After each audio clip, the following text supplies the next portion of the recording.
The silence you chose was not loud, it was not dramatic, it was not meant to punish or provoke. And that is exactly why it became unbearable for the avoidant to sit with. Because for the first time there was no argument to hide behind, no emotional explosion to label as too much, no reassurance to lean on while still running away, just space. And in that space something uncomfortable started happening inside them. Something they had spent their entire life avoiding, which was self-awareness. Because when you stopped chasing, stopped explaining, stopped asking for clarity, the avoidant lost their favorite role, the role of being pursued without having to show up, and what replaced it was a mirror they could not escape. A mirror that reflected patterns they had always blamed on others, patterns they once called independence, boundaries, or emotional control, but now looked suspiciously like fear, because your silence did not feel like abandonment to them at first. It felt like relief, finally no pressure, no expectations, no emotional demand. But relief quickly turned into confusion when days passed and you did not return. And confusion slowly turned into discomfort because the absence of your energy created a vacuum where their usual coping mechanisms stopped working. They checked their phone more often than they expected. Not because they missed you the way secure people miss someone, but because they missed the validation of being wanted without effort, and when that validation didn't come, the mind started searching for explanations, first blaming you, telling themselves you were immature, dramatic, manipulative, or playing games. But silence is powerful because it offers no evidence to support those stories. So the mind keeps circling back, and eventually it lands on a thought they hate the most. What if it wasn't them? What if it was me? And that thought alone is terrifying to an avoidant, because it threatens the identity they built to survive. The identity of being self-sufficient, emotionally detached, and unaffected. And now your absence is quietly exposing that detachment was never strength. It was protection. Protection from intimacy, vulnerability, and accountability, because when someone stays silent without hostility, without begging, without explanation, it forces the avoidant to sit alone with their internal world, and their internal world is not calm. It is full of unfinished emotions, suppressed attachment, wounds, and unresolved guilt. Guilt they never felt while you were still available, because as long as you were there, they could tell themselves that everything was fine, that if something was truly wrong you would speak up again, but you didn't, and that broke the pattern, because the avoidant pattern depends on emotional availability without consequence. And your silence introduced consequence without cruelty, which is why it cut so deep. Because deep down they know you did not disappear to manipulate them. You disappeared because you finally chose self-respect over survival attachment. And that realization hits them slowly, often late at night, when distractions fade and the nervous system can no longer run. They start replaying moments they once dismissed. The way you tried to communicate calmly, the times you asked for consistency, the patience you showed while they pulled you away, and what once felt annoying now feels meaningful, because distance gives clarity that closeness never could. And with every replay comes an uncomfortable awareness that you were not asking for too much. You were asking the wrong person to do what they were not emotionally equipped to give. And that awareness creates cognitive dissonance, because if you weren't the problem, then their patterns are. And that means every relationship that ended the same way suddenly has a common denominator, them. And that is the moment your silence becomes louder than any message you could have sent. Because it is not demanding change, it is revealing truth. And truth is what avoidants fear most. Not because they are bad people, but because their coping style was built in environments where emotional closeness felt unsafe.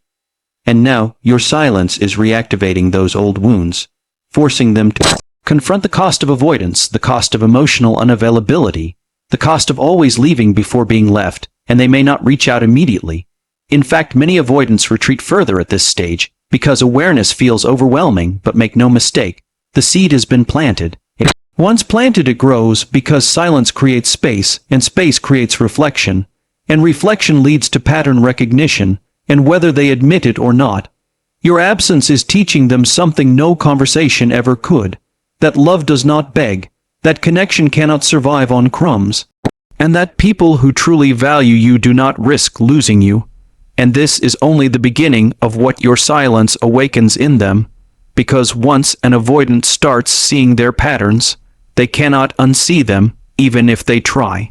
As the days stretch into weeks, the avoidant begins to notice something unsettling that they were never prepared for.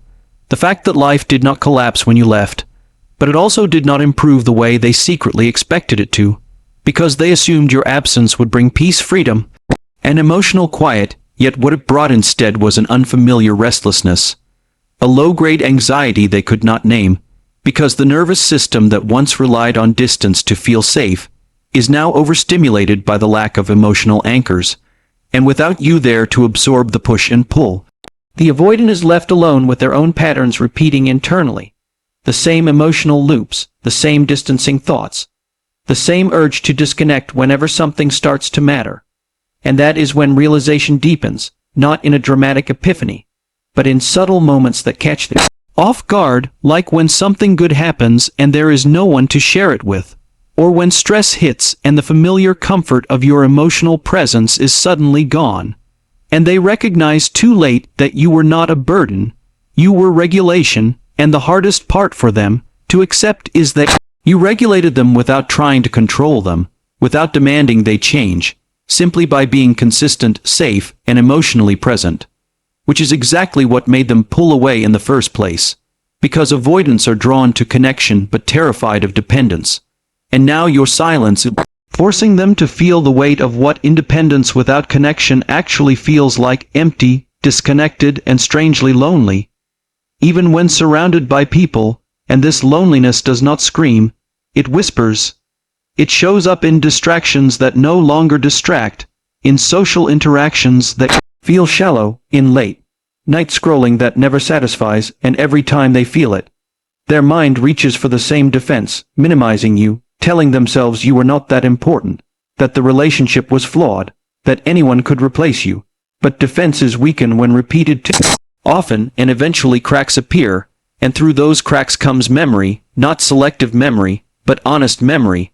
Moments where you chose understanding instead of walking away. Moments where you gave them space without punishment. Moments where you stayed calm while they shut down, and what once felt like pressure now feels like patience. And patience is something avoidants often realize the value of only after it is gone. Because patience does not create urgency. And without urgency, they never learned how rare it was. And now urgency arrives too late, disguised as regret. Not the loud kind that pushes them to run back immediately, but the quiet kind that makes them question themselves in ways they never allowed before.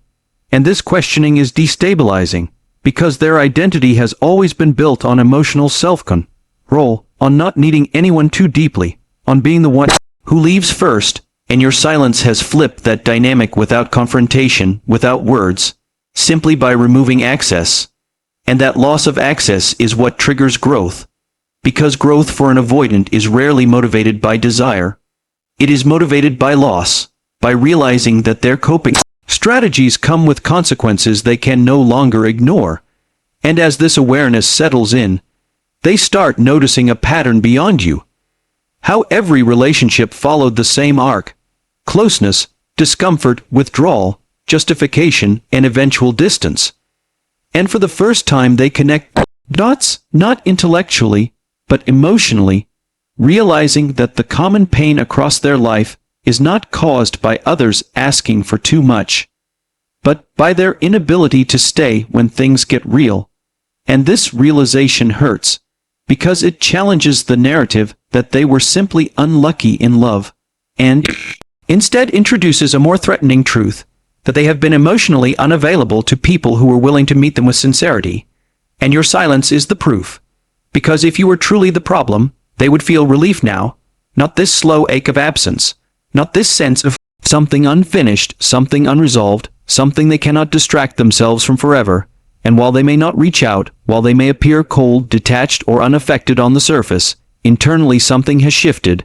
A seed of accountability has been planted, and accountability is terrifying to an avoidant because it requires vulnerability, and vulnerability requires facing the fear they spent their life running from. The fear of being seen and still not knowing how to stay, and whether they grow from this or retreat further depends on their willingness to tolerate discomfort, but one thing is certain, your silence has changed them, because it removed the illusion that people will always wait, always chase, always understand, and once that illusion is gone, the avoidant can never fully return to who they were before, because awareness, once awakened, does not disappear, it lingers, it follows them into future connections, it shows up when they feel the urge to pull away again, and even if they repeat the pattern, they will feel it more consciously, more painfully, because they now know what avoidance costs, and the deepest truth they may never say out loud is this: your silence did not abandon them, it invited them to grow, and whether they accept that invitation or not, your role in their life has already fulfilled its purpose, because sometimes the most powerful love lesson is not teaching someone how to stay, but showing them what they lose when they don't. At some point, the avoidant reaches a stage that feels unfamiliar and unsettling, because the strategies that once helped them detach are no longer working the way they used to. The distractions feel dull, the emotional walls feel heavier instead of safer, and the absence of your presence begins to echo in moments they cannot control, not as nostalgia, but as confrontation, because now they are no longer asking whether they miss you. They are asking why they cannot forget you, and that question leads them into emotional territory they have spent a lifetime avoiding. The realization that what they lost was not comfort, not attention, not validation, but safety. The kind of emotional safety that allows someone to exist without performing, without proving, without constantly guarding themselves. And that is when the weight of their own behavior finally settles in, not through shame imposed by others, but through self-recognition, because silence has a way of stripping excuses bare, and without you there to react, respond, or reassure, the avoidant has no one left to project onto. So the mind turns inward, replaying not just the good moments, but the moments they minimized, the conversations they shut down, the vulnerability they avoided, the times they felt something real and chose distance instead. And this replay is not gentle. It is relentless, because now they understand that every time they pulled away, you stayed a little longer than you should have, hoping something would change, and that knowledge hurts in a way avoidants rarely admit, because it introduces responsibility, the understanding that love was offered and not fully received, and once this awareness takes hold, the nervous system reacts. The avoidant may feel waves of anxiety, regret, or emotional heaviness they cannot name, because growth feels like threat when you are not used to emotional exposure. And in this stage, they often feel an urge to reach out, not always to repair, but to relieve the discomfort, to see if the door is still open, to confirm they are still wanted. But your silence has already done its work, because if they reach out and find nothing, or if they hesitate and say nothing at all, the lesson remains the same: access is no longer guaranteed, and that is when the grief begins, not the dramatic kind, but the quiet grieving of a future that will never happen the way it could have, the loss of a connection that asked them to grow when they were not ready. And this grief is confusing, because avoidants are taught to suppress emotion, not process it, so it leaks out sideways, through irritability, restlessness, sudden sadness, or emotional numbness, and beneath all of it is the truth they can no longer ignore. That avoidance did not protect them, it cost them, and the cost is now real, tangible, and irreversible. Because even if they heal later, even if they become more self-aware, even if they learn to stay, they will carry the memory of you as the one who showed them what they were capable of losing, and that memory reshapes them, because the next time they feel the urge to pull away, they will feel the echo of this loss, and that echo will either push them toward growth or deeper into avoidance. But it will never be silent, and this is the paradox of your silence. It did not force them to change. It simply removed the buffer that allowed them to stay the same, and in doing so, it created the conditions for real transformation. Because true change never comes from being chased, explained to, or begged. It comes from sitting alone with the consequences of your patterns. And that is what your absence delivered with precision and grace. And whether the avoidant ever reaches out, apologizes, or acknowledges what they lost does not change the truth of what happened. Because growth is not measured by reunion. It is measured by awareness, and awareness is irreversible and somewhere deep inside them. Even if they never say it, they know that you were not the one who walked away first. They were, every time they withdrew emotionally, every time they chose safety over intimacy, every time they avoided the risk of being known, and your silence was simply the moment the pattern completed itself, not as punishment, but as clarity, and that clarity will follow them long after the silence ends, because some lessons do not need words, they need space, and you gave them exactly that.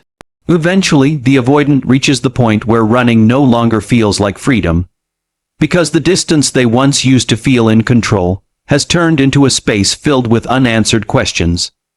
And in that space, they finally understand something that could not be taught through love, patience, or explanation, the difference between choosing solitude and being left alone by consequence. And this realization lands quietly but heavily, because they are no longer reacting to your silence. They are living inside it, and that is when the desire to reach out becomes complicated, not driven by ego or loneliness alone, but by a deeper urge to undo what can no longer be undone, to speak words that arrived too late, to show up in ways they avoided when it mattered most. And this internal conflict is painful, because the avoidant now sees clearly that timing was the true loss, not love, not compatibility, not effort, but the moment when growth was required and fear chose for them instead. And as this awareness settles, they begin to recognize how often they mistook emotional safety for emotional confinement.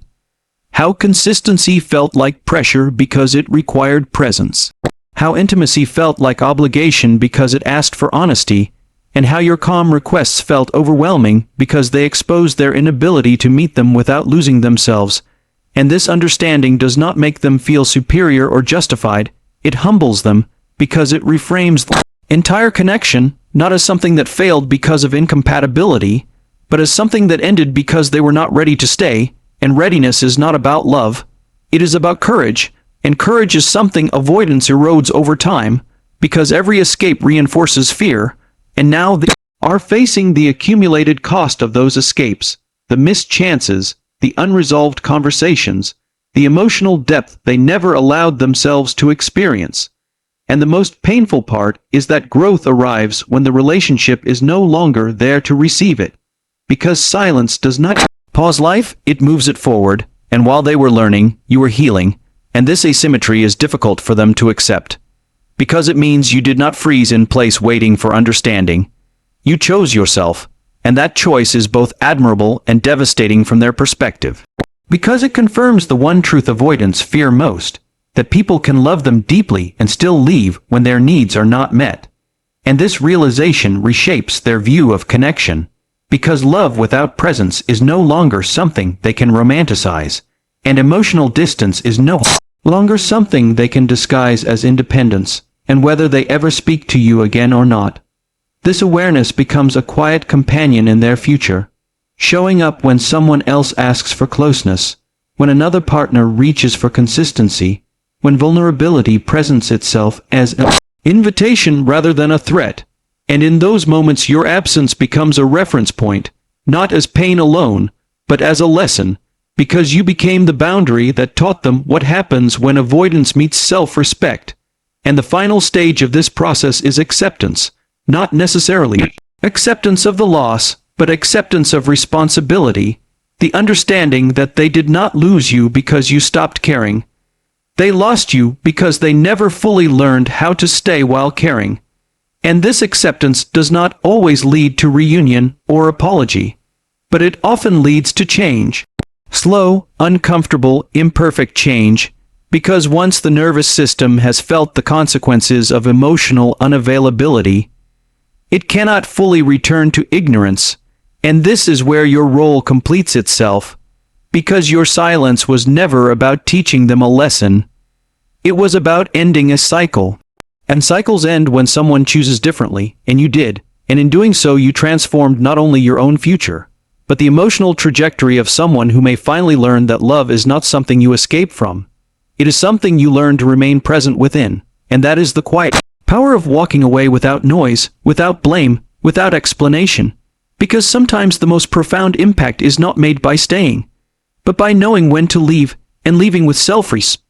Respect is the only ending that allows both people to face the truth of who they are, and who they still need to become.